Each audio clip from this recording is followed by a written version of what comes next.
Hello friends, स्वागत है आप सभी का IYS प्लेटफॉर्म के यूट्यूब चैनल पर। चलिए अपनी करंट अफेयर की क्लास शुरू करते हैं, जिसमें हम कवर करेंगे PIB, famous newspaper like Dainik Jagran, Hindu की न्यूज़ को, न्यूज़ ऑन एयर, जो भी न्यूज़ आकाशवाणी में चर्चा में उसे हम कवर करेंगे, नेशनल और इंटरनेशनल डेज एंड ऑर्गेनाइजेशन जो भी चर्चा में उसे हम कवर करेंगे। दोस्तों, अगर आपने चैनल को हमारे अभी तक सब्सक्राइब नहीं किया है तो प्लीज़ सब्सक्राइब कर दीजिए, वीडियो को लाइक कर दीजिए सो दैट आपको हमारी वीडियोस की नोटिफिकेशंस मिलती रहे, और चैनल को अधिक से अधिक लोगों तक शेयर कीजिए। चलिए आज के करंट अफेयर की क्लास शुरू करते हैं। सुरक्षित इंटरनेट दिवस 8 फरवरी को मनाया गया है। 8 फरवरी 2022 को इस बार मनाया गया ये सिर्फ इंटरनेट डे। सुरक्षित इंटरनेट दिवस हर साल फरवरी के दूसरे सप्ताह में मनाया जाता है। 2022 के लिए 8 फरवरी को यह मनाया जा रहा है। यह दिन सभी हितधारकों से आह्वान करता है कि वे इंटरनेट को सभी के लिए, खासकर बच्चों और युवाओं के लिए सुरक्षित और बेहतर जगह बनाने के एक साथ शामिल हों। कंप्यूटर वैज्ञानिक टिम बर्नर्स-ली ने 1990 में वर्ल्ड वाइड वेब का आविष्कार किया था। ये तो एक एडिशनल इंफॉर्मेशन है, बस आपको याद रखना है। इसीलिए साइबर सप्ताह की भी शुरुआत की गई है लोगों को, ताकि जागरूक किया जा सके सुरक्षित इंटरनेट के प्रति। इसीलिए साइबर दिवस और साइबर सप्ताह की शुरुआत की गई है। चलिए, न्यूज़ इम्पोर्टेंट है, अगली न्यूज़ देखते हैं। नवीकरणीय ऊर्जा पर आसियान भारत उच्च स्तरीय आभासी सम्मेलन इम्पॉर्टेंट है। ये आप पोस्टर भी देख सकते हैं। नवीकरणीय ऊर्जा लाइक ये देखिए, सोलर सेल्स हैं, विंड और हाइड्रो इलेक्ट्रिक एनर्जी ये दिखाई गई हैं। ये ASEAN India high level conference on renewable energy हुई है। नवीन और नवीकरणीय ऊर्जा मंत्रालय और विदेश मंत्रालय द्वारा आयोजित नवीकरणीय ऊर्जा पर आसियान भारत उच्च स्तरीय आभासी सम्मेलन 7 फरवरी को शुरू हुआ है। 2 दिन की अवधि का यह सम्मेलन एकीकृत नवीकरणीय बाजार के लिए विषय वस्तु, अनुभव और नवाचारों पर केंद्रित होगा। विद्युत, नवीन और नवीकरणीय ऊर्जा मंत्री RK सिंह ने मुख्य भाषण दिया, मतलब उन्होंने उसका शुभारंभ किया था। चलिए अगली न्यूज़ देखते हैं। एशियाई खेलों के पूर्व स्वर्ण पदक विजेता प्रवीण कुमार सोबती जी का निधन हो चुका है। आई होप सभी आप इन्हें जानते होंगे। ये बहुत फेमस खिलाड़ी भी हैं और बहुत फेमस एक्टर भी हैं। इन्होंने बहुत ही आइकॉनिक रोल को प्ले करा था हमारे महाभारत, जो BR चोपड़ा द्वारा महाभारत निर्देशित है, उसमें बहुत ही इन्होंने आइकॉनिक रोल प्ले करा था। पूर्व एशियाई खेलों के स्वर्ण पदक विजेता प्रवीण कुमार सोबती जी का फरवरी 2022 में निधन हो गया। यह BSF के एक पूर्व सैनिक थे और उन्होंने 1966 और 1970 में भारत के लिए एशियाई खेलों में 2 स्वर्ण सहित 4 पदक जीते थे। यह 1966 में राष्ट्रमंडल खेलों में भारत के पहले हैमर थ्रो रजत पदक विजेता बने। उन्होंने एक अभिनेता के रूप में भी काम किया और TV श्रृंखला महाभारत में भीम की भूमिका निभाने के बाद लोकप्रिय हो गए थे। तो आपको पता ही है कि ये घर घर में लोकप्रिय हो गए थे। लोगों ने इन्हें सच में भीम मान लिया था। मतलब महाभारत का कोई भी एक्टर हो, उसने अपनी प्रतिभा का इतना अच्छा परिचय दिया कि लोगों ने सच में वास्तविक में उसे ही वही रूप मान लिया था। चलिए नेक्स्ट न्यूज़ देखते हैं। प्रौद्योगिकी संचालित समाधानों के लिए RK सिंह ने लॉन्च किया है पावरथॉन 2022। ये न्यूज़ इम्पॉर्टेंट है। केंद्रीय विद्युत मंत्री RK सिंह ने 7 फरवरी 2022 को पावरथॉन 2022 नाम से एक हैकाथॉन लॉन्च किया। आपको पता होगा कि भारत सरकार कई विषयों पर हैकाथॉन लॉन्च कर रही है, तो उसी तरीके से जैसे मैराथन होता है ना, दौड़ के लिए लक्षित मैराथन, इसी टाइप से पावरथॉन या और कोई हैकाथॉन केंद्र सरकार करती रहती है। तो यह विद्युत वितरण में जटिल समस्याओं को हल करने और गुणवत्ता व विश्वसनीय विद्युत आपूर्ति सुनिश्चित करने के लिए प्रौद्योगिकी संचालित समाधान खोजने में मदद करेगा। इसे पुनरुत्थान वितरण क्षेत्र योजना के तहत लॉन्च किया गया है। REC लिमिटेड ने साइन आईआईटी बॉम्बे के सहयोग से इसे लॉन्च करने की घोषणा की है। चलिए नेक्स्ट न्यूज़ देखते हैं। अप्सरा रोड हाई स्ट्रीट के विकास के लिए जेएससीएल ने समझौता किया है। मतलब ये जेएससीएल क्या है? जम्मू स्मार्ट सिटी लिमिटेड, ये जेएससीएल की फुल फॉर्म है। तो जम्मू स्मार्ट सिटी लिमिटेड ने अप्सरा रोड हाई स्ट्रीट गोल बाजार क्षेत्र के साथ साथ आसपास के सड़कों के विकास के लिए एक समझौते पर हस्ताक्षर किए हैं। 50 करोड़ रुपए की विकास परियोजना केंद्रीय आवास और शहरी कार्य मंत्रालय के स्मार्ट सिटी कार्यक्रम के तहत है। जेएससीएल और Hassan Road Construction Private Limited के बीच समझौते पर हस्ताक्षर किए गए हैं। चलिए नेक्स्ट न्यूज़ देखते हैं। सतत विकास के लिए विश्व विकास परिषद में शामिल हुआ जेएसडब्ल्यू समूह। जेएसडब्ल्यू समूह सतत विकास के लिए विश्व व्यापार परिषद के सबसे नए सदस्य के रूप में शामिल हो गया है। जेएसडब्ल्यू का प्रतिनिधित्व WBCSD में संयुक्त प्रबंध निदेशक और समूह CFO शेषगिनी राव करेंगे, जो जेएसडब्ल्यू स्टील के निदेशक मंडल में भी शामिल हैं। जेएसडब्ल्यू समूह $13 बिलियन का बहुराष्ट्रीय समूह है जिसका मुख्यालय मुंबई में है। चलिए अगली न्यूज़ देखते हैं। दोस्तों, अगर आपने चैनल को अभी तक सब्सक्राइब नहीं किया है तो प्लीज़ चैनल को सब्सक्राइब कर लीजिए, वीडियो को लाइक कर दीजिए सो दैट आपको वीडियो लगातार और सबसे पहले मिलती रहे। टेलीग्राम चैनल का लिंक डिस्क्रिप्शन बॉक्स में दिया गया है, आप वहाँ से ज्वाइन कर सकते हैं। वीडियो की PDF वहाँ पे अवेलेबल हो जाएगी। दोस्तों, वीडियो को एंड तक ज़रूर देखिए और वीडियो को लाइक कर दीजिए, चैनल को सब्सक्राइब और शेयर कीजिए। चलिए नेक्स्ट न्यूज़ देखते हैं। RPF कर्मियों को किया गया जीवन रक्षा पदक 2021 से सम्मानित।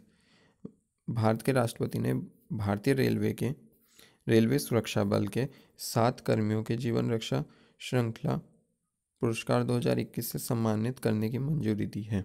यह पुरस्कार 3 श्रेणियों में दिया गया था: सर्वोत्तम जीवन रक्षा पदक, उत्तम जीवन रक्षा पदक और जीवन रक्षा पदक। पुरस्कारों में क्रम से 2 लाख, 1.5 लाख और 1 लाख रुपए का नगद पुरस्कार दिया जाता है। तो ये आप देख सकते हैं, ये RPF रेलवे सुरक्षा बल है। इसका ध्येय वाक्य क्या है? यशो लभस्व। चलिए नेक्स्ट न्यूज़ देखते हैं। जयपुर में रखेगी ये दुनिया के तीसरे सबसे बड़े क्रिकेट स्टेडियम की नींव। ये आप देख सकते हैं, ये इसका मॉडल है। जयपुर में दुनिया का तीसरा सबसे बड़ा क्रिकेट स्टेडियम बनने जा रहा है। राजस्थान के मुख्यमंत्री अशोक गहलोत और BCCI अध्यक्ष सौरभ गांगुली ने आभासी रूप से फरवरी 2022 में परियोजना का आधारशिला रखी थी। यह भारत का दूसरा सबसे बड़ा क्रिकेट स्टेडियम होगा। जोधपुर और उदयपुर में भी एक स्टेडियम बनाया जाएगा। चलिए अगली न्यूज़ देखते हैं।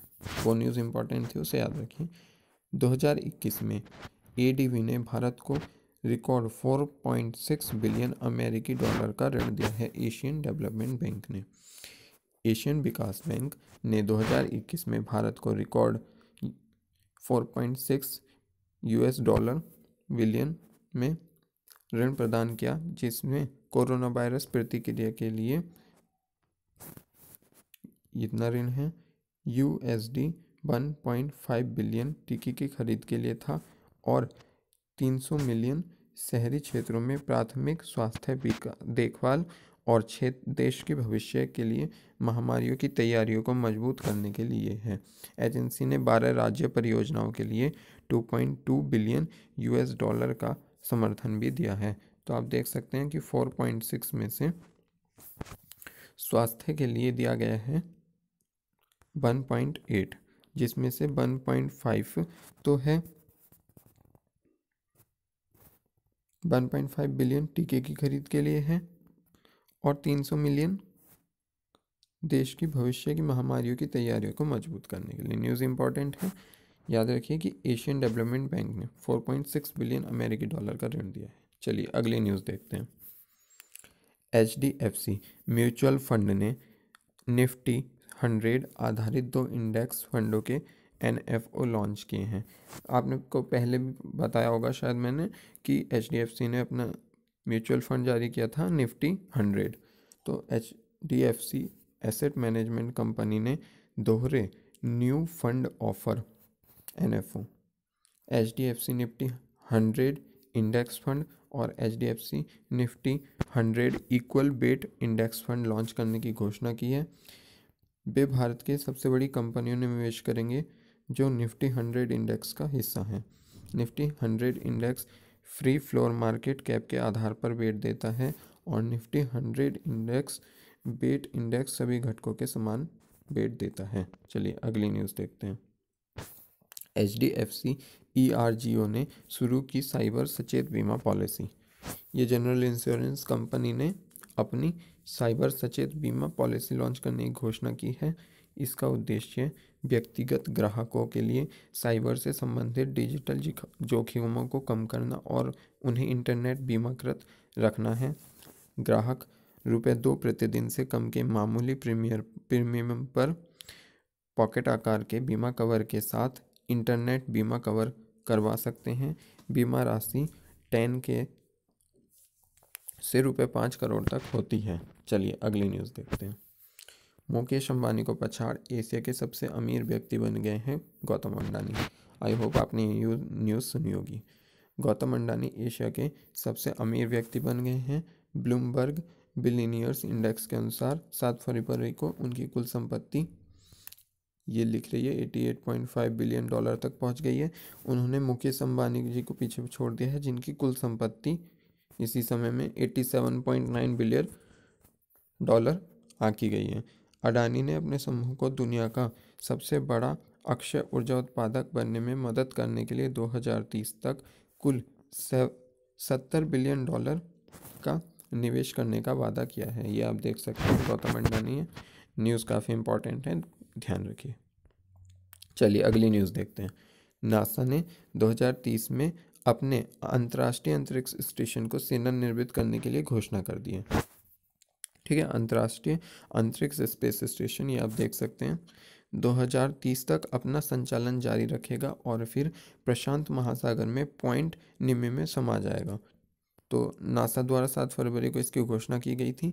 नासा ने स्टेशनों को विकसित करने के लिए 3 कंपनियों केंट वाशिंगटन की ब्लू ओरिजिन, ह्यूस्टन टेक्सास की नैनोरेक्स LLC और डेलिस वर्जीनिया की नॉर्थोप ग्रुमन सिस्टम कॉरपोरेशन के साथ वाणिज्यिक समझौता किया है। तो आप याद रखिए कि अंतर्राष्ट्रीय अंतरिक्ष स्टेशन 2030 तक अपना काम करना बंद कर देगा।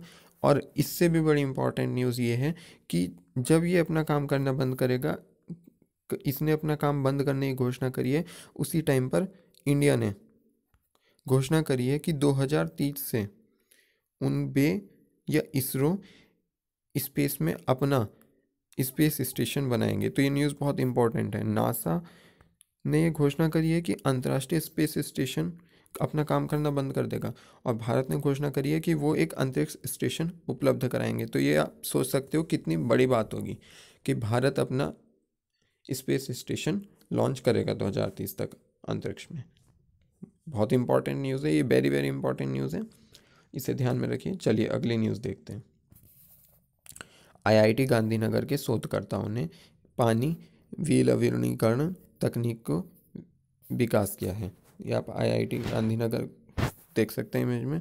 IIT गांधीनगर के शोधकर्ताओं ने समुद्री जल को पीने योग्य बनाने के लिए एक किफ़ायती और पर्यावरण के अनुकूल जल विलवणीकरण तकनीक विकसित की है। टीम ने एक विद्युत क्षेत्र और पोटेशियम क्लोराइड आयनों की मदद से ग्रेफाइट क्रिस्टल में नियंत्रणीय जल परिवहन चैनल बनाए, जिससे केवल मीठे पानी को क्रिस्टल के माध्यम से स्थानांतरित करने और नमक आयनों को अवरुद्ध करने की अनुमति मिली।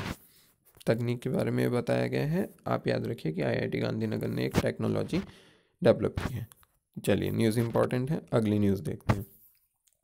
साड़ी बनाने के लिए होगा जलकुंभी का उपयोग। ये आप देख सकते हैं जलकुंभी है। ये प्रदूषक के रूप में जानी जाने वाली जलकुंभी का उपयोग अब साड़ी बनाने के लिए किया जाएगा। यह एक ऐसी पहल है जो महिलाओं को आजीविका और स्वच्छ जल निकाय प्रदान करके उन्हें सशक्त बनाएगी। इस परियोजना के लिए एनजीओ स्वच्छता पुकारे और नेचर क्राफ्ट ने हाथ मिलाया है। पश्चिम बंगाल की प्रसिद्ध तांत साड़ियों में इस्तेमाल होने वाले कपास के लिए जलकुंभी से निकाले गए फाइबर से बने धागों का उपयोग करके फ्यूजन साड़ी बनाने के लिए ऐसा प्रयोग किया जाएगा। न्यूज़ इम्पॉर्टेंट है, आप सोच सकते हैं पर्यावरण के कितने अनुकूल है न्यूज़। जो जलकुंभी अब तक समस्या माना जाता था, अब उसके रेसे बनाए जाएंगे और उससे फिर फाइनली साड़ी बनाई जाएंगी जिसका उपयोग कर सकते हैं। न्यूज़ इम्पॉर्टेंट है, आने के चांसेस हैं। चलिए अगली न्यूज़ देखते हैं। ऑस्कर विजेता बीएफएक्स कलाकार रॉबर्ट ब्लैक का निधन हो गया है। ऑस्कर और एमी पुरस्कार विजेता थे ये और इन्होंने विजुअल इफेक्ट कलाकार के रूप में काम किया है। 1983 की hit science fiction drama the day after में उनके काम के लिए इन्हें एमी अवार्ड मिला था और उन्होंने स्टार वॉर्स पर नियोजित विजुअल इफेक्ट में उनके योगदान के लिए भी ऑस्कर जीता है। इन्हें 1974 में ऑस्कर मिला था। Vietnam documentary heart and mind में भी काम किया था। चलिए अगली न्यूज़ देखते हैं। 8 से 10 फरवरी 2022 तक आयोजित किया जा रहा है इंडिया टेलीकॉम 2022। केंद्रीय रेल संचार तथा इलेक्ट्रॉनिकी एवं सूचना प्रौद्योगिकी संचार मंत्री अश्विनी वैष्णव ने इंडिया टेलीकॉम 2022 एक विशेष अंतर्राष्ट्रीय व्यापार एक्सपो का उद्घाटन किया है। यह वाणिज्य विभाग की मार्केट एक्सेस इनिशिएटिव स्कीम के तहत 8 से 10 फरवरी तक आयोजित किया जा रहा है। इस कार्यक्रम का आयोजन telecom equipment and services export promotion council द्वारा किया जा रहा है। ये आप देख सकते हैं, ये केंद्रीय मंत्री अश्विनी वैष्णव जी हैं और इन्होंने घोषणा करी है किसकी, इंडिया टेलीकॉम 2022 एक्सपो की। चलिए न्यूज़ इम्पॉर्टेंट है क्योंकि केंद्र सरकार का कार्यक्रम है, इसलिए न्यूज़ इम्पॉर्टेंट है, याद रखिए। अगली न्यूज़ देखते हैं। हार्पर कॉलिंस द्वारा साबी और बिद की पुस्तक ब्रूस्ड पासपोर्ट का विमोचन किया गया है। ये आप देख सकते हैं, ये पुस्तक का कवर है। इस पुस्तक के लेखक साबी और विद यात्री हैं। उन्होंने उनका काम पहले कई पत्रिकाओं, समाचार पत्रों और बीबीसी गुड फूड मैगजीन जैसे ऑनलाइन पोर्टल में छपा है। डिस्कवरी चैनल, टीएलसी एशिया आदि पर कई टीवी शो में भी दिखाई दिए हैं। तो आप ये देख सकते हैं, travelling the bird and digital nomads पुस्तक है इनकी। चलिए अगली न्यूज़ देखते हैं। प्रमुख दरों पर निर्णय लेने के लिए आरबीआई ने शुरू की अपनी 3 दिवसीय मौद्रिक नीति बैठक। आपको पता होगा कि एक समयांतराल बाद आरबीआई अपनी मौद्रिक नीति की बैठक करता है, तो रिजर्व बैंक के रेट सेटिंग पैनल ने बजट 22-23 की पृष्ठभूमि, मुद्रास्फीति संबंधी चिंताओं और विकसित भू राजनीतिक स्थिति में अगली मौद्रिक नीति तय करने के लिए 8 फरवरी 2022 को अपनी 3 दिवसीय विचार विमर्श शुरू किया है। मॉनेटरी पॉलिसी कमेटी के नेतृत्व शक्तिकांत दास 6 सदस्यीय वाली अपनी समिति के साथ करेंगे और यह 10 फरवरी 2022 को नीति संकल्प की घोषणा करेगी। ये न्यूज़ वेरी इंपॉर्टेंट है, आने के चांसेस हैं। चलिए, क्योंकि इसमें अपनी मौद्रिक नीति की घोषित करती है सरकार, रिजर्व बैंक, सॉरी। चलिए अगली न्यूज़ देखते हैं। आंध्र प्रदेश के मुख्यमंत्री जो ये हैं जगन मोहन रेड्डी जी, इन्होंने जगन्नाथ चेदड़ू योजना की दूसरी किस्त को स्थानांतरित किया है। आंध्र प्रदेश के मुख्यमंत्री वाई.एस. जगनमोहन रेड्डी ने 8 फरवरी 2022 को जगन्नाथ चेदड़ू की दूसरी किस्त का शुभारंभ किया है। यह केवल राज्य के दर्जी, धोबी और नाइयों के लिए राज्य सरकार द्वारा वित्त पोषित कल्याणकारी योजना है जिन्होंने कोविड-19 महामारी के कारण अपनी आजीविका खो दी थी। इस योजना के तहत लाभार्थियों को एकमुश्त 10,000 रुपये की राशि प्रदान की जाएगी। आप सोच सकते हैं कि उन प्रवासियों के लिए या उन कामगारों के लिए जिन्होंने अपनी आजीविका खो दी थी कोविड-19 में, तो ये योजना कितनी मददगार साबित हो सकती है। 10,000 रुपये एकमुश्त स्थानांतरित किए जाते हैं, तो इन्होंने इस किस्त को स्थानांतरित कर दिया है। न्यूज़ काफ़ी इंपॉर्टेंट है, याद रखिए। जगन्नाथ चेदड़ू योजना किस सरकार की योजना है? आंध्र प्रदेश सरकार की। चलिए अगली न्यूज़ देखते हैं। कोडेयाल थेरू, कर्नाटक। ये आप देख सकते हैं कितना क्रश है, कितनी भीड़ है। ये उत्सव मनाया जा रहा है कोडियाल थेरू। ये एक पवित्र रथ होता है, इसे बहुत डेकोरेट किया जाता है और उसी को ये लोग खींच रहे हैं। ये जो डिवोटीज हैं, भक्त हैं, ये सब लोग इसी रथ को खींच रहे हैं। कोडियाल थेरू इस उत्सव का नाम है। किसी भी परीक्षा में पूछ लिया जाता है डायरेक्टली उत्सव कि ये किस शहर में मनाया जाता है, तो कोडियाल थेरू कर्नाटक में मनाया जाता है। इसे थीरू भी बोला जाता है, थेरू भी बोला जाता है। तो आप बस ये याद रखिए कि कोडियाल थेरू कर्नाटक में मनाया जाता है। चलिए अगली न्यूज़ देख लेते हैं। Operation to curb trafficking launch, Hindu में ये न्यूज़ छपी थी। मिशन आहट, मानव तस्करी को रोकने के लिए रेलवे सुरक्षा बल ने लॉन्च किया है। मिशन आहट आप याद रखिए कि पूछा जा सकता है मिशन आहट किससे जुड़ा है, डायरेक्टली पूछा जा सकता है मिशन आहट किससे जुड़ा है। तो आप याद रखिए कि ये मानव तस्करी को रोकने हेतु किसके द्वारा शुरू किया गया है, रेलवे सुरक्षा बल के द्वारा। न्यूज़ काफ़ी इम्पोर्टेंट है। चलिए दोस्तों, वीडियो को अंत तक देखने के लिए बहुत बहुत धन्यवाद। अगर आपने चैनल को अब तक सब्सक्राइब नहीं किया है तो प्लीज़ चैनल को सब्सक्राइब कर लीजिए, वीडियो को लाइक कर दीजिए और अधिक से अधिक लोगों तक शेयर करिए वीडियो को, ताकि सभी लोगों तक वीडियो अवेलेबल हो सके करंट अफेयर की। चलिए धन्यवाद।